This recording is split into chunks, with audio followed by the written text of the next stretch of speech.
que hoje eu chamei até de Neri. Neri, na verdade, é um grande amigo meu, tá, Nori? Foi meu primeiro editor de imagens quando eu era repórter. Tá explicado, tá explicado. Mora no meu coração também. Um beijo pro Neri.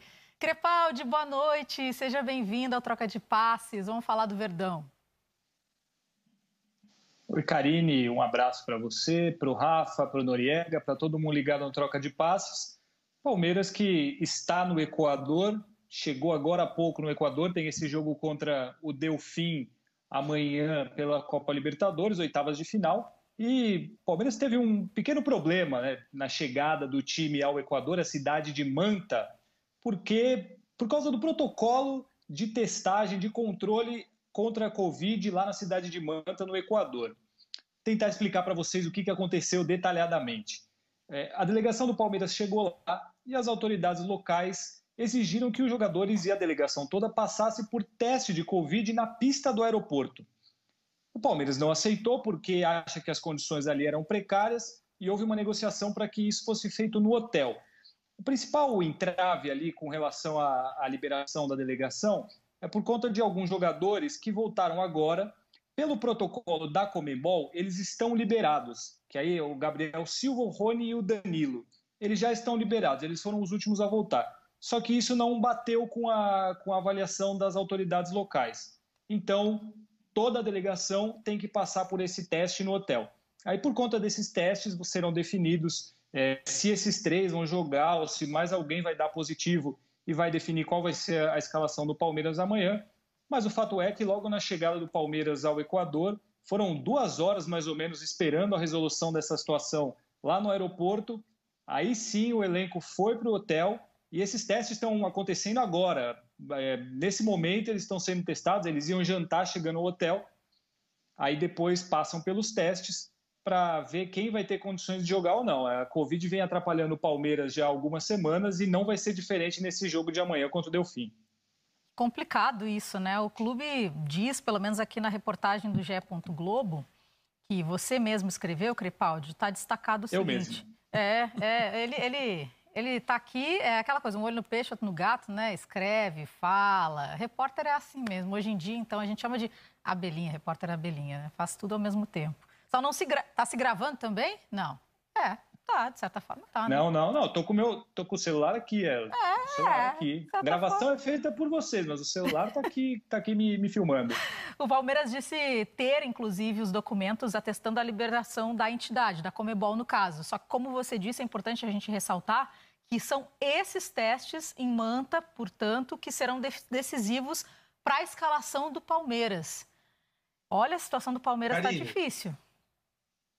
Oi? Essa é uma questão que a gente não pode deixar de colocar, né? Infelizmente, a Conmebol muitas vezes acha que ela está acima da lei dos países. Cada país tem a sua lei, cada país tem o seu protocolo em relação à saúde. E a Conmebol, assim como a FIFA, muitas vezes, essas entidades elas entendem que elas estão acima das leis e dos protocolos dos outros países. É um absurdo que possa se achar que o que a Conmebol propõe em relação à testagem possa ser aceito pelas autoridades sanitárias de outros países, né? É surreal o que acontece no futebol sul-americano. Crepaldi, só para a gente já seguir aqui com as informações, Luiz Adriano, portanto, desfalque importante aí para essa temporada, né? Infelizmente para o Palmeiras. O Luiz Adriano sofreu uma lesão na coxa no jogo contra o Goiás, ele vai ficar entre 3 a 4 semanas fora do time. É um problema grande, até porque o Abel Ferreira ele não pode contar, principalmente falando desse jogo de amanhã, ele não pode contar com o Luiz Adriano, que é o artilheiro do time na temporada, o William, que seria o substituto natural, também está fora, é o vice-artilheiro do time na temporada, aí o Aníbal, que é um garoto da base que poderia fazer a função de centroavante, também está fora, o Rafael Veiga, que é o terceiro artilheiro da temporada, também está fora por causa da Covid. Então, assim, um monte de desfalque no ataque. E tem mais, tem o Gabriel Veron, o Breno Lopes também por conta da Covid. Mas o Luiz Adriano, pelo menos 3 semanas, ele deve desfalcar o Palmeiras por um problema muscular. Ele já tinha ficado fora de 2 jogos por conta de uma sobrecarga nessa mesma coxa. Aí agora, como teve esse problema, ele vai ficar fora definitivamente até que esteja totalmente curado da lesão, para evitar que isso aconteça novamente. Mas é um desfalque importante, principal artilheiro do time na temporada. Várias baixas no Palmeiras, Rafa, afastados por lesão. Luiz Adriano, Felipe Melo, Wesley, Luan Silva e afastados por Covid, como o Crepaldi já tinha falado ali, o William, Rafael Veiga, Aníbal, Breno Lopes, Jailson, Alan, Kuzefite, Quinones, Pedro Acácio, Marino e Matias Vinha. O Vinha já voltou, inclusive, do Uruguai para o Brasil, mas não treinou hoje e não deve voltar para o time também. O peso que isso tem na parte ofensiva, principalmente, né, que o Crepaldi cita, é considerável. O que o Palmeiras tem de mais a favor é a chave favorável, né? Dá para dizer assim. A questão do confronto ser contra o Delfim, e é claro que não é questão de desmerecer o adversário, mas se fosse um adversário ainda mais pesado, a situação seria um tantinho mais complicada, né, para se trabalhar, assim como na sequência da competição, né? Pensando em chegada à semifinal, o Palmeiras lá no sorteio, quando a gente debatia, foi quem teve dos brasileiros o caminho mais acessível, né? É claro que tem que confirmar isso no campo, mas a relação que a gente pode fazer, por exemplo, nessa sequência dos muitos desfalques por Covid, principalmente, é esse confronto contra o Goiás, né? O Palmeiras, muito desfalcado, fazia uma partida superior e só não teve o controle total e absoluto porque jogou mais de um tempo da partida com um jogador a menos, pela expulsão do Mike.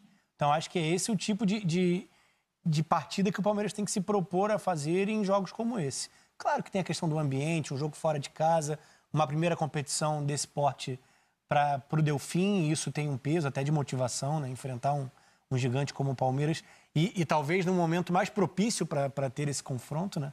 Já que o time brasileiro está bem quebrado com relação às ausências, mas ainda assim eu imagino o Palmeiras se afirmando pela qualidade que tem, pelo grupo de jogadores que tem, pelo adversário que enfrenta e o que a gente teve de referência, claro, contra o Lanterna do Brasileirão.